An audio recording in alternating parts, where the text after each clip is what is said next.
বন্ধুরা, প্রয়াগরাজ মহাকুম্ভে একের পর এক চমকপ্রদ ঘটনা ঘটে চলেছে। আর এবারের ঘটনাটি তো সত্যিই অবিশ্বাস্য। গোটা ভারতবর্ষ, এমনকি সারা বিশ্ব চমকে গেছে এই অলৌকিক ঘটনার সাক্ষী হয়ে। কি এমন ঘটেছে? প্রয়াগরাজ মহাকুম্ভে এক আশ্চর্য সাধু দেখা গেছে। আর এই সাধু শুধু সাধারণ কোনো সাধু নন, তিনি আকাশে উঠছিলেন। হ্যাঁ, আপনি ঠিকই শুনছেন। গঙ্গার ঘাটের পাশে অসংখ্য ভক্তরা দাঁড়িয়েছিলেন, আর তাদের চোখের সামনেই সেই অলৌকিক সাধু ধীরে ধীরে আকাশের দিকে উঠে যাচ্ছিলেন। এমন এক ঘটনা যা কেউ কোনোদিন স্বপ্নেও ভাবতে পারেনি। ভক্তদের মুখে তখন শুধু বিস্ময়। কেউ হাতজোড় করে প্রণাম করছেন, কেউ আবার অবাক হয়ে তাকিয়ে আছেন। এই দৃশ্য দেখে অনেকের চোখে জল চলে এসেছে। এমন অলৌকিক লীলা আগে কেউ কখনো দেখেছে কি? প্রিয় দর্শক, আসল ঘটনা কি? কে এই মহাসাধু? তিনি কি সত্যিই কোনো অলৌকিক শক্তির অধিকারী, নাকি এর পেছনে রয়েছে কোনো গুপ্ত রহস্য? সবকিছু জানবো আজকের এই ভিডিওতে, তাই পুরো ভিডিওটি মনোযোগ দিয়ে দেখুন। ভিডিওটি যদি ভালো লাগে তাহলে অবশ্যই লাইক দিন, আর আপনাদের ভালোবাসা জানাতে কমেন্টে লিখুন জয় শ্রীরাম, হর হর মহাদেব। এবং যারা চ্যানেলে নতুন, দেরি না করে সাবস্ক্রাইব করুন আর পাশে থাকা বেল আইকনটি অল করে সেট করুন, যেন প্রতিটি নতুন ভিডিওর আপডেট সবার আগে পান। প্রিয় দর্শক, আজ আমরা আপনাদের এক অবিশ্বাস্য ঘটনা বলতে যাচ্ছি, যা ঘটেছে মহাকুম্ভের পবিত্র স্নানের সময়। মহাকুম্ভ শুধুমাত্র একটি ধর্মীয় সমাগম নয়, এটি এক আধ্যাত্মিক মেলা, যেখানে লক্ষ লক্ষ ভক্ত ও সাধুসন্তদের মিলন ঘটে। কিন্তু এবারের মহাকুম্ভে এমন কিছু ঘটল যা শুধু উপস্থিত ভক্তদেরই নয়, বিজ্ঞানীদেরও হতবাক করে দিয়েছে। মহাকুম্ভ বিশ্বের সর্ববৃহৎ ধর্মীয় ও আধ্যাত্মিক উৎসব। এটি প্রতি 12 বছর অন্তর ভারতের 4টি স্থানে অনুষ্ঠিত হয়: প্রয়াগরাজ, হরিদ্বার, উজ্জয়িনী ও নাসিক। এই সময় লক্ষ লক্ষ ভক্ত গঙ্গা, যমুনা ও সরস্বতী নদীর সঙ্গমস্থলে স্নান করতে আসেন, যাতে তারা পাপমোচন করতে পারেন এবং আত্মার মুক্তি লাভ হয়। প্রয়াগরাজের মহাকুম্ভ। এবারের মহাকুম্ভে ভক্তদের ঢল নেমেছিল প্রতিটি ঘাটে।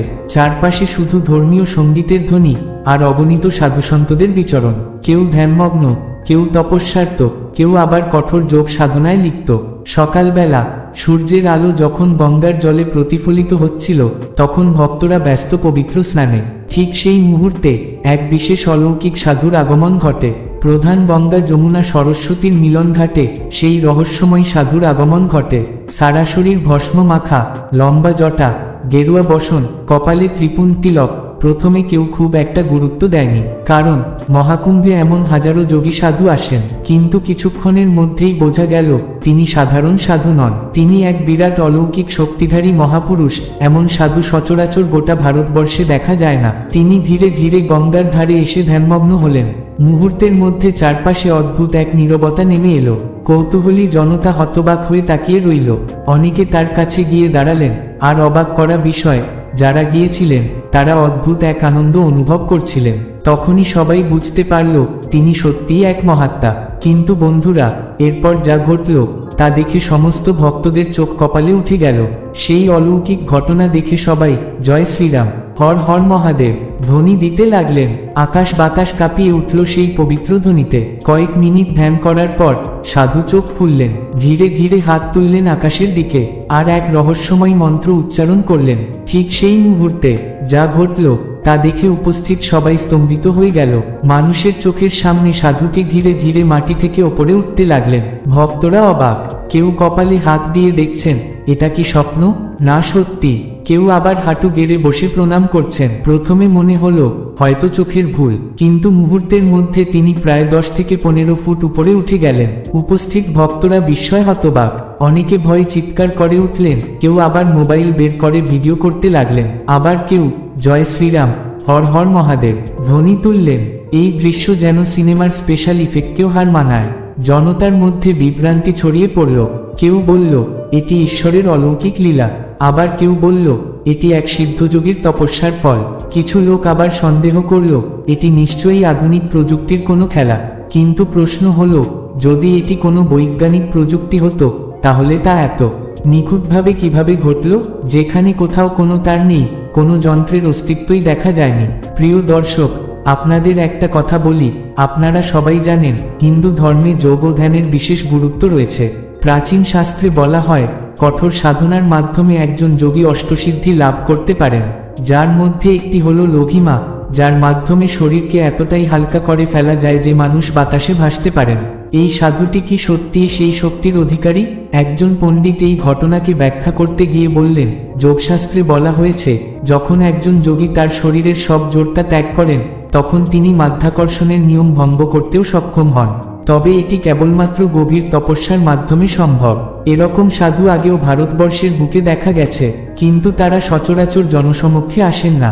তারা হিমালয়ের গুহায়, গভীর জঙ্গলে তপস্যায় মগ্ন থাকেন। এই ঘটনার ভিডিও যখন সোশ্যাল মিডিয়ায় ছড়িয়ে পড়ল, বিজ্ঞানীরাও অবাক। কিছু বিজ্ঞানী বললেন, এটি নিশ্চয়ই কোনো কৌশল বা অপটিক্যাল ইলিউশন। কিন্তু অন্যদিকে কিছু বিজ্ঞানী প্রশ্ন তুললেন, যদি এটি কোনো কৌশল হয়, তাহলে এত মানুষ একসাথে এই দৃশ্য দেখল কিভাবে? এখানে তো প্রযুক্তির ব্যবহারের কোনো প্রমাণই নেই। এক এক বিজ্ঞানী এক এক রকম যুক্তি দিতে লাগলেন, কিন্তু মজার ব্যাপার হলো, কারো যুক্তির সাথেই আরেকজনের যুক্তি মিলছিল না।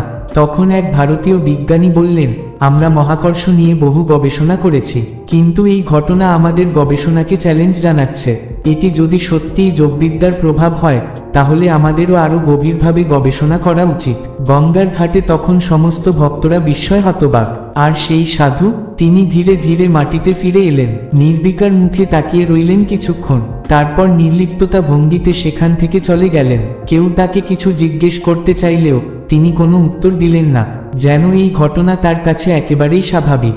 এরপর কিছুক্ষণ পরেই তিনি জনতার মাঝখানে মিলিয়ে গেলেন, যেন তিনি কখনো ছিলেনই না। এই ঘটনার পর অনেকেই তাকে খুঁজে বের করার চেষ্টা করলেন, কিন্তু কেউ তার খোঁজ পেল না। তাহলে কি তিনি সত্যিই এক সিদ্ধযোগী ছিলেন, নাকি তিনি স্বয়ং মহাদেবের দূত? এই প্রশ্নের উত্তর আজও অজানা। এই ঘটনার পর মহাকুম্ভে আসা ভক্তদের বিশ্বাস আরও দৃঢ় হল। তারা মনে করতে লাগলেন, ঈশ্বরের আশীর্বাদ সবসময় আমাদের চারপাশে রয়েছে, শুধু আমাদের বিশ্বাস রাখতে হবে। অন্যদিকে যুক্তিবাদীরা বললেন, এর পেছনে হয়তো কোনো ব্যাখ্যা আছে, হয়তো কোনো গোপন কৌশল, যা আমরা এখনো জানি না। তবে একটা কথা স্পষ্ট, এই পৃথিবীতে এমন অনেক রহস্য আছে যা বিজ্ঞানের ব্যাখ্যার বাইরে। হয়তো এই ঘটনাটি আমাদের মনে করিয়ে দিল, বিশ্বাসের শক্তি আসলেই অসীম। সেখানে থাকা এক ভক্ত বিস্মিত কণ্ঠে বললেন, এই সাধুকে এর আগে কখনো এই মেলায় দেখিনি। তিনি কোথা থেকে এলেন, কখন এলেন, আর কখনোই বা মিলিয়ে গেলেন? কিছুই বোঝা গেল না, যেন চোখের পলকে সব ঘটে গেল, আর আমরা শুধু নীরব দর্শকের মতো তাকিয়ে রইলাম। গঙ্গার ঘাট তখন আবার ভক্তদের কোলাহলে মুখরিত। কেউ পবিত্র গঙ্গায় স্নান করতে নামলেন, কেউ আবার ঈশ্বরের উদ্দেশ্যে প্রার্থনায় মগ্ন হলেন। চারিদিকে ধ্বনিত হলো, জয় শ্রীরাম, হর হর মহাদেব। বন্ধুরা, আপনাদের কি মনে হয়, এটি কি সত্যিই ঈশ্বরের অলৌকিক শক্তি, নাকি এক সাধুর যোগসিদ্ধি? আপনার মূল্যবান মতামত অবশ্যই কমেন্টে জানাবেন। আর যদি এই ঘটনাটি আপনাদের ভালো লেগে থাকে, তাহলে অবশ্যই চ্যানেলটিকে সাবস্ক্রাইব করুন। আর ভালোবাসা জানিয়ে কমেন্টে একবার লিখুন, জয় শ্রীরাম, হর হর মহাদেব।